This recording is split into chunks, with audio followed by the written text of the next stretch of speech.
कविता पढ़ूं?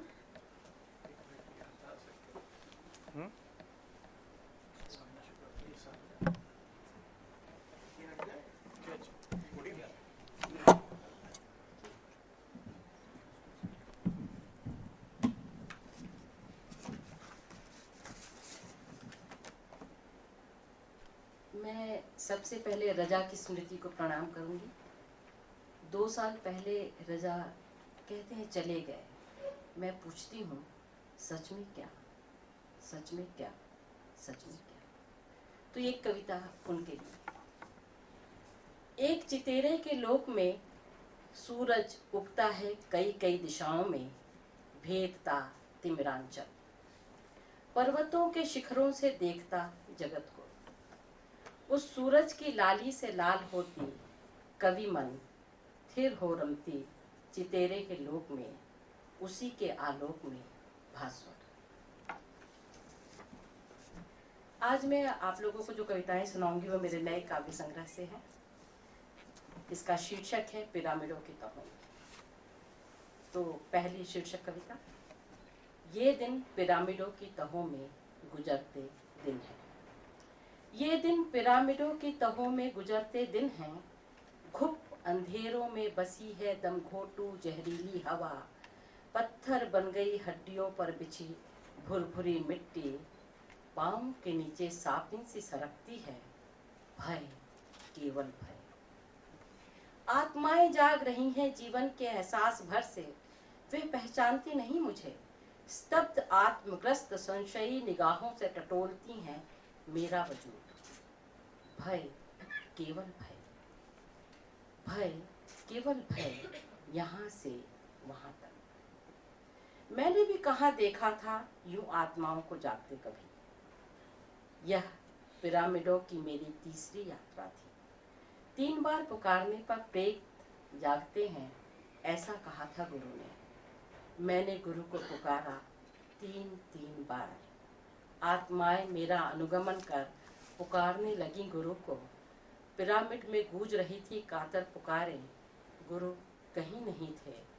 पुकार अब चिररुदन में बदल गई थी, गुरु कहीं नहीं थे। और मैं, ये सीरीज है कविताओं की।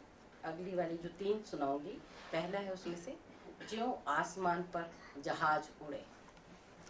ज्यों आसमान पर जहाज उड़े, त्यों आया था वो चाकू और धंस गया ऐन कलेजे में, जैसे उसे पता हो कि कहाँ धंसना है। दर्द और डर में से कौन जीता उस चीख में, यह तो उस तक को न पता चला जो गिरा इस तरह कि चाकू आर पार हो गया कलेजे और पीठ के।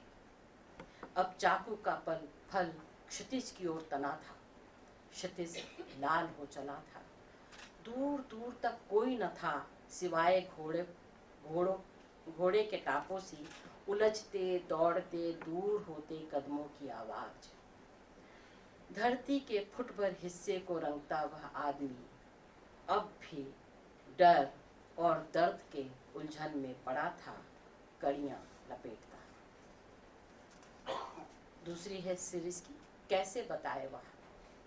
यदि वह कहता आसमान से उस रात आग बरसी, तो कोई उस पर विश्वास न करता, क्योंकि दूर दूर तक उस रात न कहीं बिजली चमकी थी, न कहीं बारिश पानी बरसा था।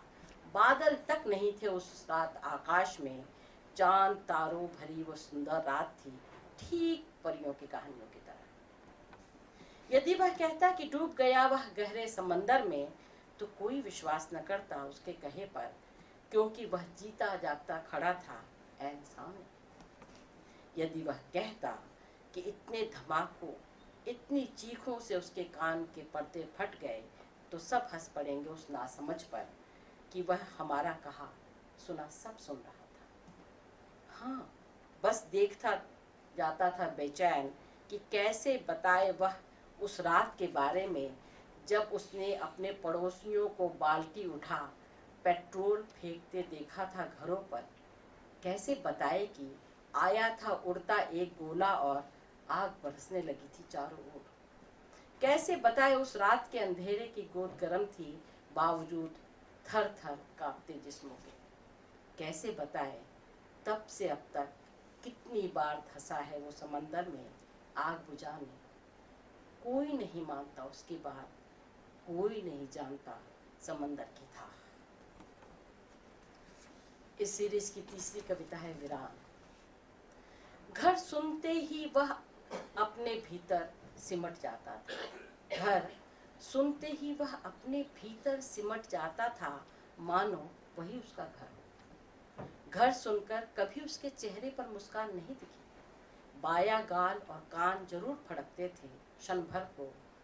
फिर वही वीरानी जो दोपहर के को रतीले टीलों पर आखिरी ऊंट के गुजर जाने पर होती है। वही वीरानी जो दोपहर को रेतीले टीलों पर आखिरी ऊंट के गुजर जाने पर होती है। नमी आंख में भी नहीं, सुन्न वीरान। 13 साल का वह चेहरा सैकड़ों साल से अकाल की मार खाई जमीन पर 13 सदी पहले बनी दीवार सा था। घर घर घर कई बार उच्चारा मैंने और धंसती चली गई अंधे कुएं में।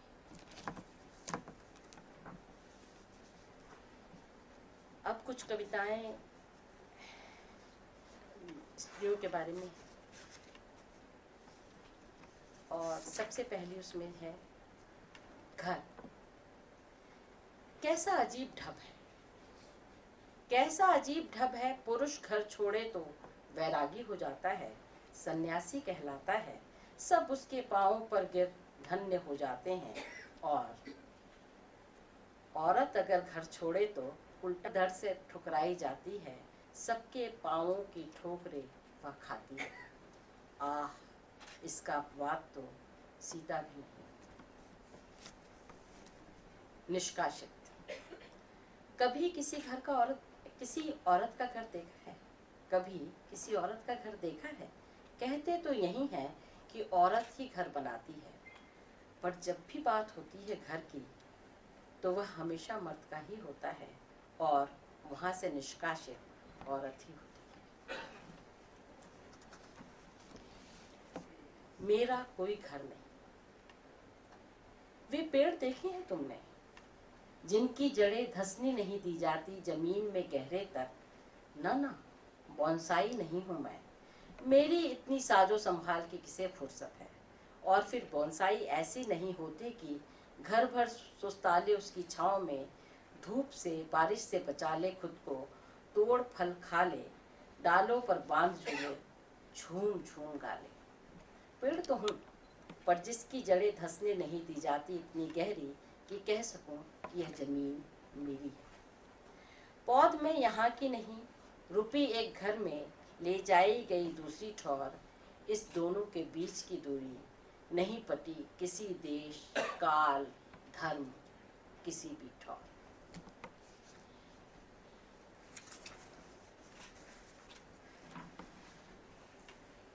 एक कविता है विदा होती बेटियां। मैं देखना चाहती थी विदा होती बेटियों की आंखों में कि उन आंखों से बहते आंसुओं में विरह की वेदना थी या था भय अकूल। सपने थे नए नए या दुस्वप्नों का बिछा था जाल। आश्वस्ति थी या थी याचना अपार। विदा होती लड़कियां बहते आंसुओं से सींच रही थीं आंगन जहां गड़े थे उनके नाभिनाल। विदा होती लड़कियां समूल उखाड़ रही थी खुद को, आंचल में अपनी जड़ें समेटती। विदा होती लड़कियां बहते आंसुओं से अपने कदमों के निशान मिटाती चली जा रही थी दूसरे देश। गाती बाबुल मोरा नैहर छूटो रह जाए। लड़कियों के अपने देश की कोई कथा क्या सुनी है तुमने?